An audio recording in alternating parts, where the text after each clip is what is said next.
The Mongol hordes are invading Eastern Europe. Kadu has just crushed the Germans outside of Liegnitz, so now only the Hungarians stand between Subotai and Western Europe's lush land and culture. King Bela IV of Hungary has just chased the Mongols across snowy swamps to the Saho River, where he loses contact and sets up camp. A Mongol victory would exterminate the last organized resistance in Eastern Europe, thus opening up Western Europe to invasion. A Hungarian victory would delay further Mongol conquest, hopefully until more armies could be raised to resist them. The Mongols camp undetected by the Hungarians. Subotai leaves a token force to hold the bridge in an attempt to entice Bela to rush across into an ambush laid by the main Mongol force. However, Bela is cautious and fortifies his camp by chaining wagons together. He concludes that the only way Subotai can attack him is over the single stone bridge.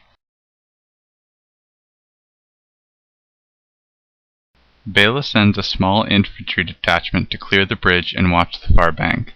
This plays right into Subotai's hands, except the Hungarians venture no further. The bait fails, so Subotai quickly changes his plans. He sends Szegben north with a force, and personally leads another south, both to ford the river and envelop the Hungarians, while Batu holds their attention.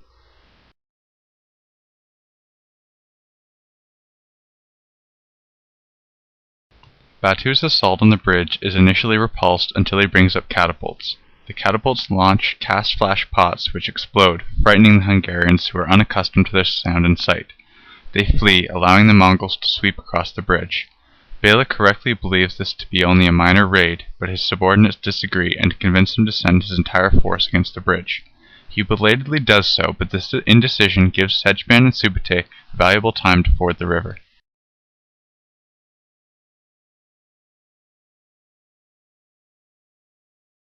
Batu makes some progress against the entire Hungarian force by focusing on its left flank, but a cavalry charge staggers the Mongol horse archers as they have little room to maneuver.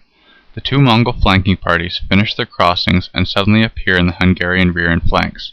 Bela orders a withdrawal to his fortified camp, which is quickly and completely surrounded.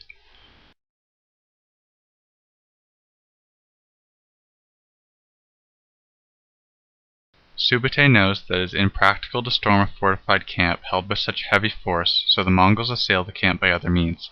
They terrorize the Hungarians by catapulting boulders, tar, cast flash, and smoke pots, while archers shower the camp with a rain of arrows.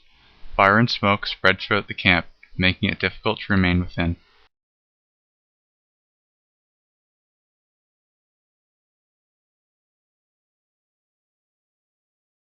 The Mongols purposely leave a conspicuous gap in their encirclement, what they call a golden bridge. A few desperate Hungarians cautiously shuffle out of this gap and discard their weapons. The rest of the army, seeing this, try to do the same. The Hungarians flee in disarray. The Mongols readily maneuver to cut down any who attempt to escape and chase down those who already have. They use bows, lances, and sabers in a slaughter that lasts for days.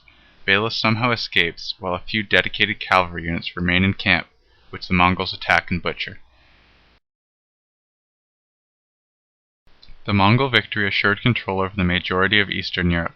The following year Subotai planned his invasions of Italy, Austria, and Germany, but they were not to be. The death of Mongol ruler Ogotai required all hordes return to Mongolia to name a new successor. Bela, who was finally chased and cornered on a Mediterranean island after the battle, and Hungary, which lost 25% of its population to Mongol destruction, both breathed sighs of relief. This animation was created and narrated by Jonathan Webb. For more great battles, visit www.theartofbattle.com. It's like a museum, except not boring.